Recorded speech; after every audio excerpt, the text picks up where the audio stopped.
Assalamualaikum warahmatullahi wabarakatuh. Halo semua, selamat siang. Perkenalkan, kami dari kelompok 6 akan mempresentasikan mengenai materi laporan arus kas, catatan atas laporan keuangan dalam SAK ETAP. Nah, sebelum masuk ke presentasi, saya akan memperkenalkan terlebih dahulu anggota kelompok kami. Yang pertama ada saya sendiri, Selana Vitasari, dan ada teman saya yang cantik, Sinta Anggreni, dan ada lagi yang tidak kalah cantik, yaitu adalah Aprilia Zuzaima. Untuk materi yang pertama akan saya sampaikan terlebih dahulu. Baiklah, pembahasan yang pertama mengenai laporan arus kas. Pastinya teman-teman semua sudah sering banget dengar mengenai laporan arus kas. Apa sih laporan arus kas? Nah, laporan arus kas ini adalah laporan yang menyajikan informasi perubahan. Nah, perubahan apa yang disajikan? Yaitu perubahan historis atas kas dan setara kas entitas. Yang kemudian, laporan ini akan menunjukkan perubahan yang terjadi selama satu periode.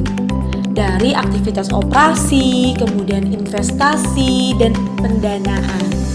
Nah, kalau tadi kita sudah mendengar mengenai setara kas entitas.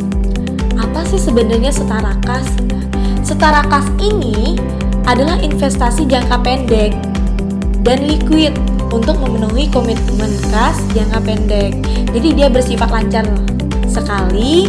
Kemudian setara kas ini tidak untuk tujuan investasi atau lainnya. Oleh karena itu, investasi umum diklarifikasikan sebagai setara kas jika akan segera jatuh tempo dalam 3 bulan atau kurang dari tanggal perolehannya. Nah, teman-teman udah tahu kan mengenai laporan kas, arus kas, ataupun setara kas. Baiklah, kita akan lanjut ke presentasi selanjutnya. Nah, selanjutnya kita akan membahas mengenai informasi yang disajikan dalam laporan arus kas. Apa saja informasi yang disajikan dalam laporan arus kas? Yang pertama ada aktivitas operasi, kemudian ada aktivitas investasi, dan yang ketiga ada aktivitas pendanaan. Nah, saya akan jelaskan dari yang pertama. Jika mendengar kata aktivitas operasi, ini berkaitan dengan arus kas diperoleh dari aktivitas penghasilan utama atau pendapatan utama dari suatu entitas. Nah, dan kondisi lain yang mempengaruhi penetapan laba atau ruginya. Kemudian laporannya ini memuat contohnya apa saja aktivitas operasi ini. Nah, contoh aktivitas operasi yang pertama ada penerimaan kas dari penjualan barang dan jasa. Kemudian penerimaan kas dari royalti, komisi, dan pendapatan lain. Kemudian pembayaran kas kepada pemasok dan barang jasa. Kemudian ada pembayaran kas kepada atas nama karyawan. Kemudian ada pembayaran kas atau restitusi pajak penghasilan kecuali jika dapat diidentifikasi secara khusus sebagai bagian dari aktivitas pendanaan dan investasi. Dan yang terakhir yaitu ada penerimaan dan pembayaran kas dari investasi, pinjaman, dan kontrak lainnya yang dimiliki untuk tujuan perdagangan yang sejenis dengan persediaan yang dimaksudkan untuk dijual kembali. Nah, ini semua merupakan contoh dari arus kas aktivitas operasi. Kemudian yang kedua yaitu aktivitas investasi. Nah, aktivitas investasi ini yaitu arus kas yang mencerminkan pengeluaran kas yang bertujuan untuk menghasilkan pendapatan arus kas masa depan. Jadi yang bersifat pengeluaran. Nah, apa saja contoh arus kas dari aktivitas investasi ini? Nah, contohnya yang pertama seperti pembayaran kas untuk memperoleh aset tetap, aset tidak berwujud, dan aset jangka panjang lainnya. Kemudian yang B, penerimaan kas dari penjualan aset tetap, aset tidak berwujud, dan aset jangka panjang lainnya. Dan yang ketiga, ada pembayaran kas untuk perolehan efek ekuitas dan efek utang entitas lain dan bunga dalam joint venture. Nah, kemudian penerimaan kas dari penjualan efek ekuitas atau efek utang dari entitas lain, dan bunga dari joint venture. Kemudian yang kelima ada uang muka dan pinjaman yang diberikan kepada pihak lain. Dan yang terakhir contohnya yaitu penerimaan kas dari pembayaran kembali uang muka dan pinjaman yang diberikan kepada pihak lain. Nah, yang terakhir kita akan membahas mengenai aktivitas pendanaan. Nah, aktivitas pendanaan ini mengakibatkan perubahan. Perubahan apa? Yaitu perubahan dalam jumlah serta komposisi, distribusi ekuitas, dan pinjaman entitas. Nah, contohnya yaitu contoh aktivitas operasi ini seperti perubahan persediaan dan piutang usaha serta utang usaha selama periode berjalan. Kemudian pos non-kas seperti penyusutan, penyisihan, dan keuntungan dan kerugian valuta asing yang belum direalisasi. Dan yang terakhir yaitu semua pos lain yang berkaitan dengan arus kas, investasi, dan pendanaan. Baiklah, itulah presentasi dari saya. Kemudian akan dilanjutkan oleh teman saya, Sinta Anggreni. Kepada Sinta, dipersilahkan. Selanjutnya, pelaporan arus kas dari aktivitas operasi. Entitas melaporkan arus kas dari aktivitas operasi dengan menggunakan metode tidak langsung. Dalam metode ini, laba atau rugi neto disesuaikan dengan mengkoreksi dampak dari transaksi non-kas, penangguhan atau akrual dari penerimaan atau pembayaran kas untuk operasi di masa lalu dan masa depan, dan unsur penghasilan atau beban yang berkaitan dengan arus kas investasi atau pendanaan. Dalam metode tidak langsung, arus kas neto dari aktivitas operasi ditentukan dengan menyesuaikan laba atau rugi dari dampak A. Perubahan persediaan dan piutang usaha serta utang usaha selama periode berjalan. B. Pos non-kas seperti penyusutan, penyisihan, dan keuntungan atau kerugian valuta asing yang belum direalisasi. C. Semua pos lain yang berkaitan dengan arus kas investasi atau pendanaan. Selanjutnya ada pelaporan arus kas dari aktivitas investasi dan pendanaan. Entitas melaporkan secara terpisah kelompok utama penerimaan kas bruto dan pengeluaran kas bruto yang berasal dari aktivitas investasi dan pendanaan. Jumlah agregat arus kas yang berasal dari akuisisi dan pelepasan entitas anak atau unit usaha lain disajikan secara terpisah dan diklasifikasikan sebagai arus kas dari aktivitas operasi. Lalu bunga dan dividen. Entitas mengungkapkan secara terpisah arus kas dari bunga dan dividen yang diterima dan dibayarkan.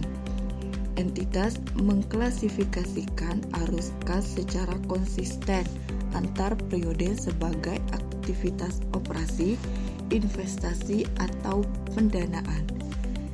Entitas mengklasifikasikan bunga yang dibayarkan dan bunga atau dividen yang diterima sebagai arus kas operasi karena termasuk laba atau rugi. Sebagai alternatif, bunga yang dibayarkan dan bunga dan dividen yang diterima dapat diklasifikasikan sebagai arus kas pendanaan dan arus kas investasi karena merupakan biaya perolehan sumber daya keuangan atau hasil investasi. Dividen yang dibayarkan dapat diklasifikasikan sebagai arus kas pendanaan karena merupakan biaya perolehan sumber daya keuangan. Sebagai alternatif, Dividen yang dibayarkan dapat diklasifikasikan sebagai komponen arus kas dari aktivitas operasi karena dividen dibayarkan dari arus kas operasi. Selanjutnya, pajak penghasilan. Entitas mengungkapkan secara terpisah arus kas yang berkaitan dengan pajak penghasilan dan mengklasifikasikannya sebagai arus kas aktivitas operasi, kecuali jika secara spesifik dapat diidentifikasikan dengan aktivitas pendanaan dan investasi.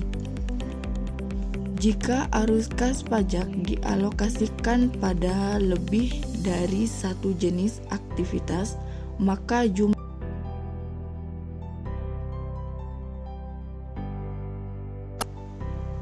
transaksi non-kas.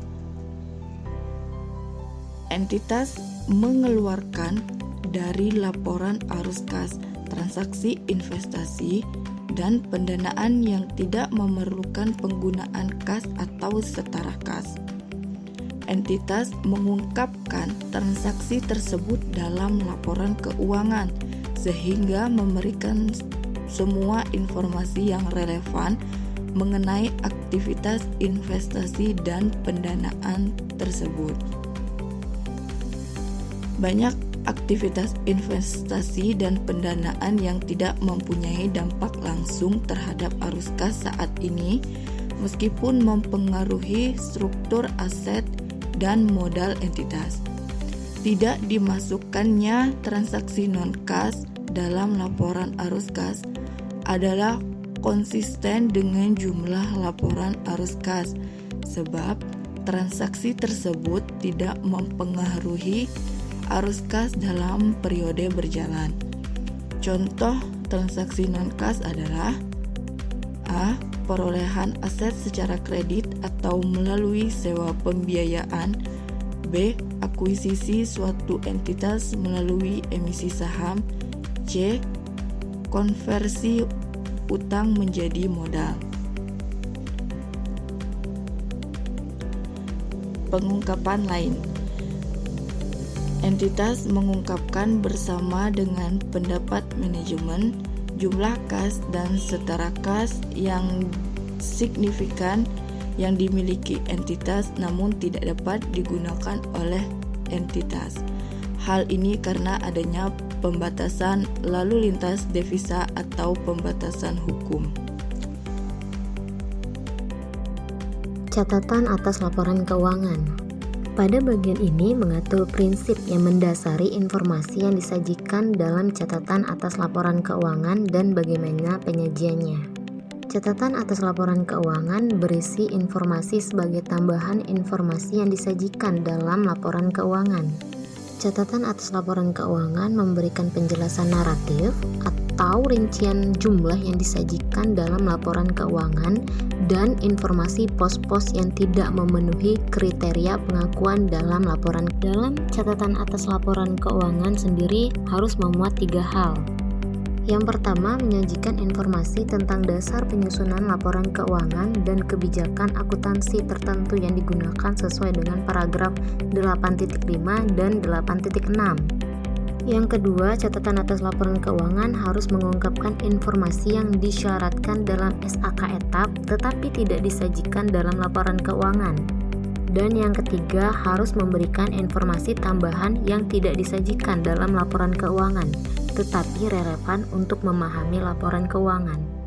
Secara normal, urutan penyajian catatan atas laporan keuangan terbagi menjadi 4. Yang pertama adalah suatu pernyataan bahwa laporan keuangan telah disusun sesuai dengan SAK etap, bisa dilihat pada paragraf 3.3. Yang kedua, ringkasan kebijakan akuntansi signifikan yang diterapkan, bisa dilihat pada paragraf 8.5. Dan yang ketiga, informasi yang mendukung pos-pos laporan keuangan sesuai dengan urutan penyajian setiap komponen laporan keuangan dan urutan penyajian pos-pos tersebut. Yang keempat, pengungkapan lain. Pengungkapan kebijakan akuntansi. Dalam ringkasan kebijakan akuntansi yang signifikan harus diungkapkan yang pertama adalah dasar pengukuran yang digunakan dalam penyusunan laporan keuangan. Dan yang kedua adalah kebijakan akuntansi lain yang digunakan yang relevan untuk memahami laporan keuangan. Berikutnya adalah informasi tentang pertimbangan. Entitas harus mengungkapkan pertimbangan secara terpisah dari hal-hal yang melibatkan estimasi. Bisa dilihat pada paragraf 8.7 dalam ringkasan kebijakan akuntansi yang signifikan atau catatan atas laporan keuangan lainnya yang digunakan manajemen dalam proses penerapan kebijakan akuntansi dan mempunyai pengaruh paling signifikan terhadap jumlah yang diakui dalam laporan keuangan. Berikutnya, informasi tentang sumber utama ketidakpastian estimasi. Entitas harus mengungkapkan dalam catatan atas laporan keuangan tentang informasi mengenai asumsi pokok tentang masa depan dan sumber-sumber pokok lain untuk mengestimasi ketidakpastian pada akhir periode pelaporan yang mempunyai risiko signifikan yang menyebabkan adanya suatu penyesuaian yang material terhadap jumlah tercatat aset dan kewajiban dalam laporan keuangan tahun berikutnya.